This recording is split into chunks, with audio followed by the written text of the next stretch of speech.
A paz do nosso Senhor Jesus Cristo. Eu sou Veridiana Costa, estamos aqui hoje para mais um dia de leitura.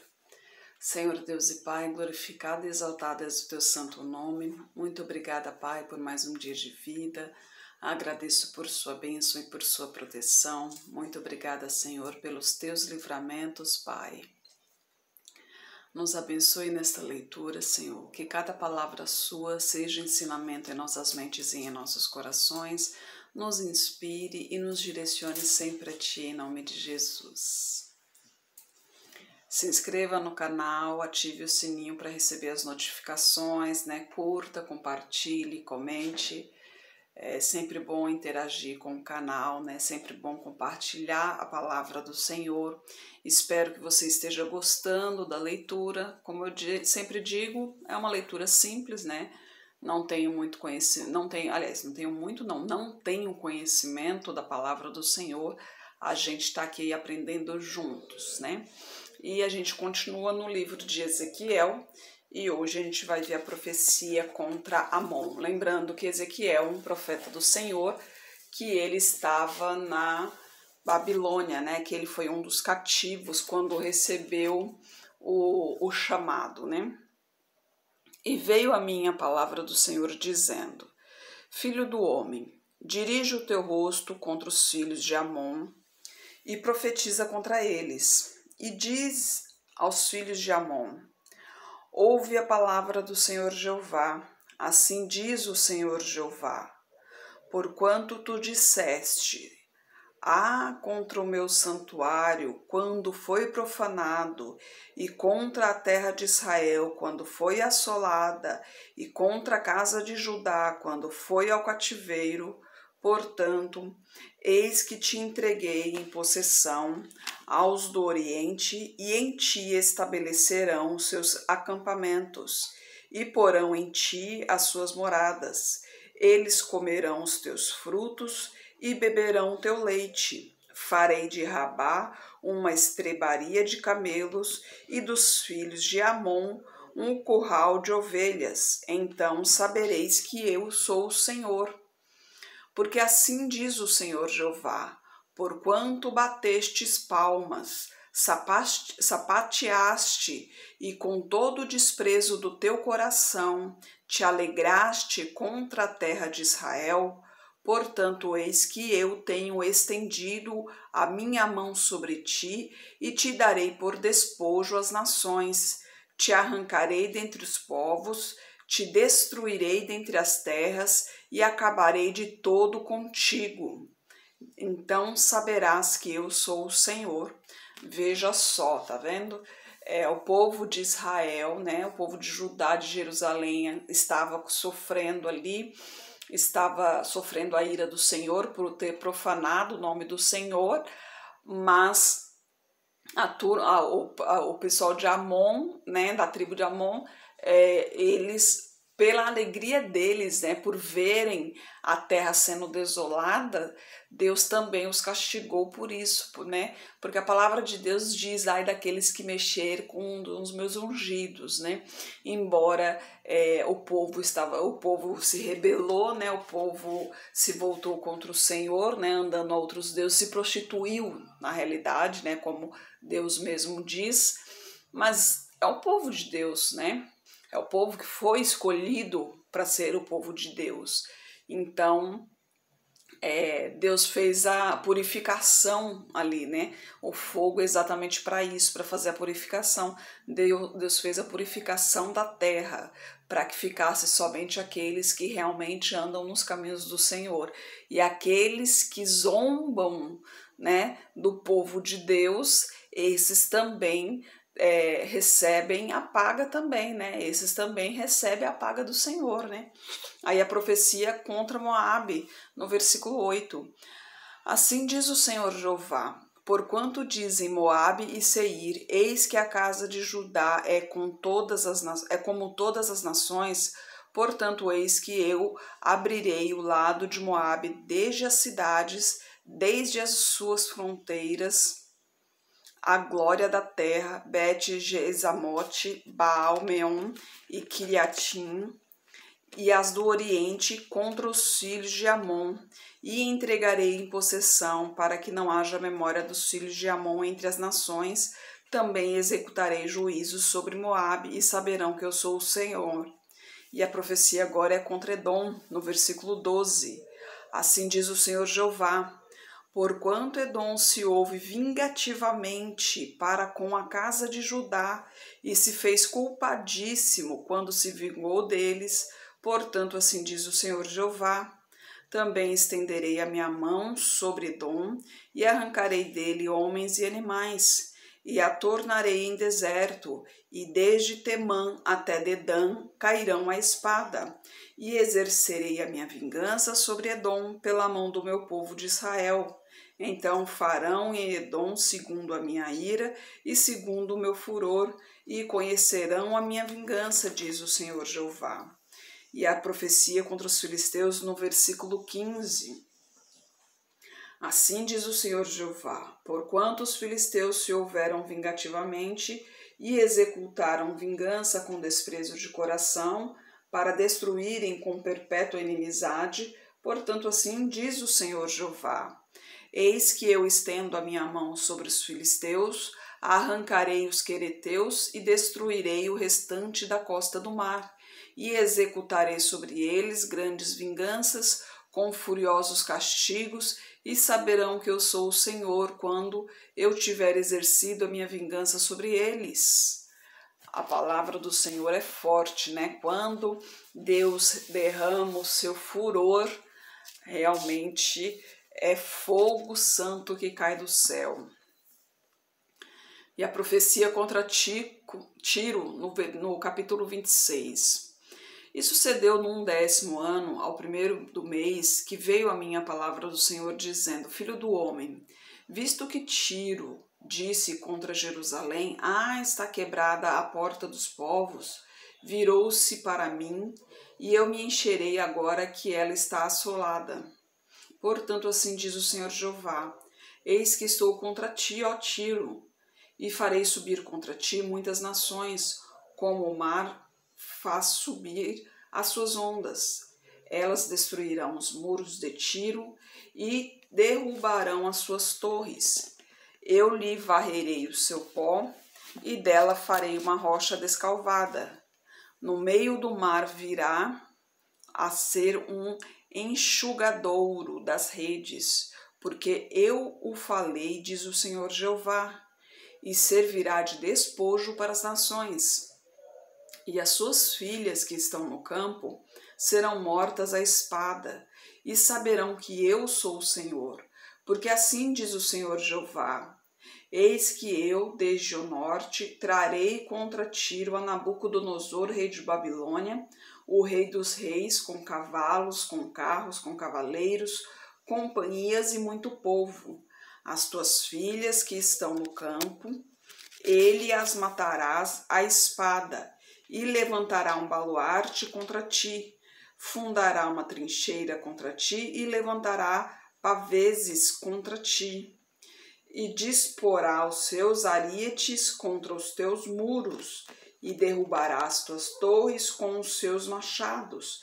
Por causa da multidão de seus cavalos te cobrirá o seu pó, e os teus muros tremerão com o estrondo dos cavaleiros, das rodas e dos carros, quando ele entrar pelas tuas portas, como os homens entram numa cidade em que se faz brecha. Com os cascos dos seus cavalos pisarás todas as tuas ruas. Ao teu povo matará a espada, e as tuas fortes colunas cairão por terra, e roubarão as tuas riquezas e saquearão as tuas mercadorias. Derrubarão os teus muros e arrasarão as tuas casas agradáveis.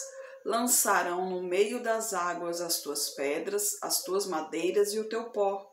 E farei cessar o ruído das tuas cantigas, e o som das tuas harpas não se ouvirá mais. E farei de ti uma penha descalvada. Virás a ser um enxugadouro das redes, nunca mais serás edificada, porque eu sou o Senhor, Jeová, porque eu, o Senhor, falei, diz o Senhor Jeová. Assim diz o Senhor Jeová a Tiro: porventura não tremerão as ilhas com o estrondo da tua queda, quando gemerem os feridos, quando se fizer uma espantosa matança no meio de ti?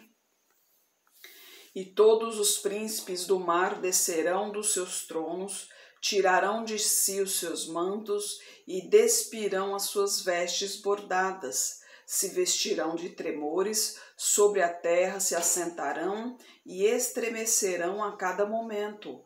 Por tua causa pasmarão e levantarão uma lamentação sobre ti e dirão: como procedeste, ó bem povoada e afamada cidade, que foste forte no mar, ela e os seus moradores, que atemorizaram a todos os seus habitantes.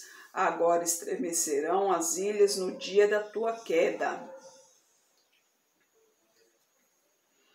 Sim, as ilhas que estão no mar turbar-se-ão com tua saída, porque assim diz o Senhor Jeová: quando eu te fizer uma cidade assolada, como as cidades que não se habitam, quando eu fizer subir sobre ti o abismo e as muitas águas te cobrirem, então te farei descer com os que descem a cova ao povo antigo, e te farei habitar nas mais baixas partes da terra, em lugares desertos antigos, com os que descem a cova, para que não sejas habitada. Assim estabelecerei a glória na terra dos viventes. Farei de ti um grande espanto, e não mais existirás. Quando te buscarem, então nunca mais serás achada para sempre, diz o Senhor Jeová. A palavra do Senhor é forte, né? Aqui em Ezequiel é como Jeremias, né? A gente vai ver muito sobre o furor de Deus, né? Porque é o povo obstinado ali, né? O povo profanando o santuário do Senhor, né? Profanando o nome do Senhor. Então, esse pedaço, né, da Bíblia aqui é uma das partes que acaba nos assustando um pouco, porque aqui mostra o furor de Deus, né? Porque quando a gente vê no começo, né, fala muito. Primeiro fala da criação, né? Isso é tudo lindo, maravilhoso, porque era um vácuo, né? Não havia nada, escuridão e tal. De repente, Deus criou tudo para nós, né? Aí fala do Éden ali, que maravilha, né? Aí de repente entra o pecado, mas ao invés de Deus acabar com tudo e refazer fazer um novo ser humano, né? Acabar com aquilo tudo e fazer um novo mundo, não. Ele deu uma oportunidade para que pudesse escolher, né, para que desse a opção de escolher. Então tornou-se mortal, o ser humano mortal, e que ele deu vida mortal a ele, para que ele pudesse seguir com sua vida e sofrer as intempéries desse mundo aqui, tendo a opção de escolher o caminho a seguir, né? Se arrependeu, né, obviamente, de criar o ser humano, porque o ser humano nós somos assim, né? Nós somos tendentes para o mal, nós somos egoístas, nós somos ambiciosos, isso é da nossa natureza mesmo, e ele acabou se arrependendo. Foi quando veio o dilúvio, né? Tanto que ele prometeu que nunca mais iria fazer isso. Agora, o fim do mundo realmente vai ser, ele não vai mais fazer o dilúvio, fazer aquela purificação que ele fez do mundo, ele não vai fazer mais isso, não. Ele vai acabar de vez e não vai renovar o mundo, né? Não vai haver a Terra, o planeta Terra não vai mais haver, né? Vai ser agora o reino de Deus, que depois que acabar esse mundo vai ser o reino de Deus, não vai ter mais o planeta Terra. Então, acaba sendo Deus deu sempre a oportunidade, Deus fez maravilhas, né, no povo, na vida do povo. Primeira coisa que ele nos fez foi nos dar a vida, né? Ele nos deu a vida, né? Ele nos deu esse mundo maravilhoso que constantemente a gente maltrata, né? É tanta química, fumaça, não sei o que, né? Tudo, povo jogando lixo na rua. Eu canso de ver geladeira nos rios, né? Garrafa PET, até vaso sanitário eu já vi nos córregos aqui. Então, cada vez mais a gente está destruindo a beleza que Deus deixou pra gente, né? Então nós somos assim, nós destruímos, né? Nós somos destruidores, infelizmente é isso.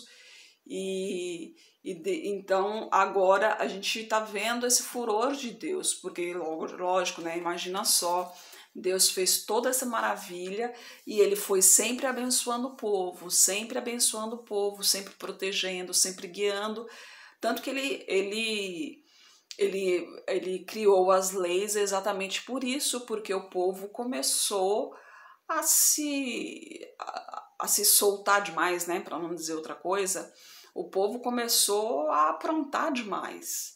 Então ele teve que criar as leis para o povo entender que, né, as leis existem para quê? As leis, as regras, né, os bons costumes, existe para quê? Para uma boa convivência, né? Para você ter a ciência do que é certo, do que é errado. Então, por isso que Deus criou as leis, né, os 10 mandamentos e as outras leis que vieram em seguida, né? Os 10 mandamentos são os principais, porque são perpétuos, né? Ou seja, desde que se criou, tudo se baseia neles, né? Inclusive as leis hoje, as leis dos homens, né, se baseiam nisso também. Mas ele foi obrigado a fazer as leis para que o ser humano tivesse conhecimento do bem e do mal, tivesse conhecimento do certo e do errado, porque o ser humano estava de um jeito que não tinha condições de convivência, né? Começou a aprontar demais. E ali já foi onde Deus percebeu que a natureza humana não era aquilo que ele esperava, aquilo que ele queria, né? Aquilo que ele criou na realidade, né? Quando entrou o pecado, a natureza humana modificou. Por quê? Quando Adão e Eva foram criados na pureza, né? Foram criados sem pecado. Ali a matéria-prima foi o quê? Foi o barro, foi o pó, né?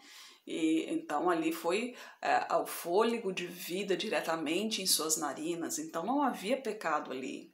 Mas a partir do momento que entrou, né, que eles desobedeceram a Deus, né, que sucumbiram à tentação, que entrou o pecado, a partir dali já o próximo nascimento já nasceu no pecado. Então aí foi onde começou a desandar tudo, né? Aí foi onde começou. Aí foi indo, foi a segunda, foi a terceira criança, a quarta criança, e assim foi indo, conforme, quando é pouquinha gente, é aquela velha história, né? Quando é pouquinha gente, a conversa é mansinha, sossegada, mas conforme vai crescendo, conforme vai juntando mais gente, a conversa vai se exaltando e no final das contas acaba que sai de controle aquilo ali, né? Acaba que sai de controle e cada um começa a fazer o que quer, cada um começa a fazer o que acha que é certo e ali começa a confusão, cada um quer mandar mais do que o outro e a confusão tá feita e aí Deus teve que intervir, mas até então era tudo só maravilhas, né? Até então era só bênçãos atrás de bênçãos, mas mesmo assim, com tudo o que aconteceu, a gente sempre viu muitas maravilhas do Senhor. Olha o que Deus fez no Egito, olha o que Deus fez no Mar Vermelho, olha o que Deus fez na vida de Davi, olha o que Deus fez na vida de Jó, olha o que Deus fez na vida de Daniel, olha o que Deus fez na vida de Sara, né? Então, muitos outros, né? A gente, se for ficar falando aqui, o vídeo vai se prolongar demais, mas chega um momento que a ira ou que o povo tanta profanação, né? Tanta blasfêmia que não tem jeito. Chega um momento que a ira do Senhor se acende. Ele vai prorrogando, vai prorrogando, vai prorrogando, ele vai dando chance, vai dando chance, vai dando chance, mas chega um momento que não tem jeito, a ira do Senhor se acende mesmo, e quando a ira do Senhor se acende, realmente é fogo para todo lado, e ele não é homem de voltar atrás, né? Ele não é homem para voltar atrás, ele não é homem para se arrepender de suas palavras, né?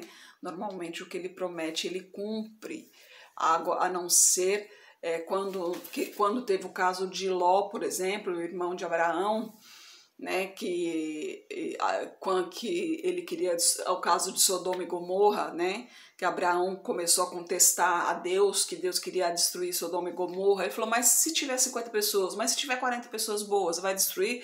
No final das contas, Deus fez o quê? Mandou 2 anjos, tirou Ló e sua família e destruiu a cidade toda, né? E no final das contas, Deus ainda falou, não olhe para trás, e a mulher de Ló olhou para trás e se transformou numa estátua de sal, né? Ou seja, ela não obedeceu às ordens do Senhor, porque ela olhou para trás. Deus falou claramente, não olhe para trás, e ela olhou e acabou se transformando numa estátua de sal, mas o resto da família se salvou porque Deus o salvou, né? E é assim, Deus faz os seus feitos para aquele que anda com eles, né? Para aqueles que andam com ele. Quem anda no caminho do Senhor, Deus sempre procura protegê-los e abençoá-los, mas sempre tem aqueles que querem derrubar os ungidos do Senhor, sempre tem aqueles que tentam, né? O próprio demônio tentou Jesus Cristo, né? Lá no deserto, lembra? Depois de 40 dias e 40 noites em jejum, né, o demônio foi ao deserto com a permissão de Deus. Lembre-se disso, Deus permitiu que o demônio levasse Jesus Cristo ao deserto para ser tentado. E Jesus Cristo não era o Jesus Cristo o Espírito, né? Não era Jesus Cristo o Deus, era Jesus Cristo o homem. Ele ainda era Jesus Cristo um homem, ele era carne e osso ainda. Então imagina só, a gente fala carne é fraca? A carne é fraca sim, mas a gente tem que ter força de vontade, né? O que conta é a força de vontade, é o que tem aqui dentro. Jesus Cristo, ele não tinha pecado, mas ele passou os sofrimentos que nós passamos. Aliás, muito mais, né? Não se compara o sofrimento dele com o nosso, mas eu digo assim que ele sabe o que é ser um ser humano, porque ele viveu como um ser humano, né? Ele viveu como carne e osso. E olha o que ele passou, e ele próprio foi tentado. Imagine a gente então, né? Réis mortais. A gente é tentado todos os dias, com coisas simples do dia a dia, né? Às vezes uma pessoa oferecendo um celular que você coloca um troquinho e fala a vida inteira de graça, coisinhas, e tem gente que acha que isso é normal. Às vezes é uma TV que você pega emprestado, um sinal de TV que você pega emprestado de alguém, e coisas do tipo, são coisinhas pequenas que acha que não faz diferença. Mas você tá tirando de alguém, você tá fazendo, porque se fosse certo, se fosse legal, né, dentro da lei, a própria loja oferecia para você fazer isso e dividir com alguém ou alguma coisa, né? Então, a gente tem que ficar mais atento, porque o demônio ele vem de todos os lados, ele usa de todos os artifícios, né, para poder nos seduzir, para poder nos levar para o lado dele, né? Ele quer nos levar a todo custo. Ele se utiliza de coisas simples ou até de coisas mais elevadas, né? O que ele vai se utilizar é de coisas que mais lhe chama atenção. Para te ferir, ele vai te ferir onde mais lhe tocar. E para te afastar de Deus, ele vai lhe chamar onde mais lhe chama atenção. Ele vai te tocar onde mais lhe chama atenção. Ele tem 2 maneiras. Ou ele quer te derrubar, ou ele quer te iludir. São essas duas opções que ele tem. Ele te ilude, ele fala, poxa, não, você está seguindo a Deus, mas você não está tendo isso. E olha lá, fulano andando fazendo isso, isso e aquilo, e olha como que ele tá. Aí você acaba caindo no conto do vigário, se afasta de Deus, né? Aí começa a fazer coisa errada, começa a ganhar um dinheirinho a mais, acha que a vida tá boa, aí quando chegar lá que Deus for julgar, e aí? Aí agora é que são elas, né? Agora que o bicho pega. Então, filho, ó, vigiai e orai, porque o demônio tá aí do ladinho aí, querendo te tirar da presença do Senhor, e ele vai fazer de tudo para que você saia da presença do Senhor. Tome cuidado, viu? Vigie sempre, o tempo todo, né? É dormindo com o olho aberto, outro fechado, viu? Porque, maneira de dizer, né? Porque quando a gente está dormindo, o Senhor está com o nosso lado, né? O Senhor está nos protegendo. Mas se mantenha firme, né? Não se deixe iludir pelas delícias do mundo, vamos dizer assim, né? Não se deixe iludir, não, porque essas delícias são ilusões. E ilusões, como todo mundo sabe, acabam em sofrimento. Senhor Deus e Pai, glorificado e exaltado és o teu santo nome. Muito obrigada, Pai, por tuas palavras, Senhor, pelos teus ensinamentos, Pai. Por favor, Senhor, continue nos abençoando, Pai, continue nos guiando, Senhor. Necessitamos de tua presença, necessitamos de tua direção, Pai. Necessitamos de mais intimidade contigo, Senhor. Eu peço que esteja com essa pessoa que está orando comigo, Pai. Direcione a vida dela, Pai. Mostre a ela, Senhor, o que ela deve fazer, como deve fazer, Pai. Abre os olhos espirituais dessa pessoa, Senhor, para que ela veja o caminho que está trilhando, Pai, o caminho que deve seguir, Pai. Toque em sua saúde, toque em suas finanças, toque em sua vida emocional, Pai. Peço a Ti por minha parentela, por toda a parentela de meu esposo. Derrama a Tua unção sobre cada um deles, manifeste o Teu poder na vida de cada um, Pai. Traga todos para o Seu lado, Senhor. Eu peço a Ti pelos nossos governantes, pelas nossas autoridades, que o Senhor esteja direcionando cada um deles de acordo à Tua vontade, Pai. Peço a Ti pelos Teus filhos, Senhor, que sejamos capacitados cada vez mais para proclamarmos o Teu Evangelho, Pai. É o que eu oro em nome de Jesus. Amém. Que Jesus Cristo esteja em seu coração e que Deus abençoe.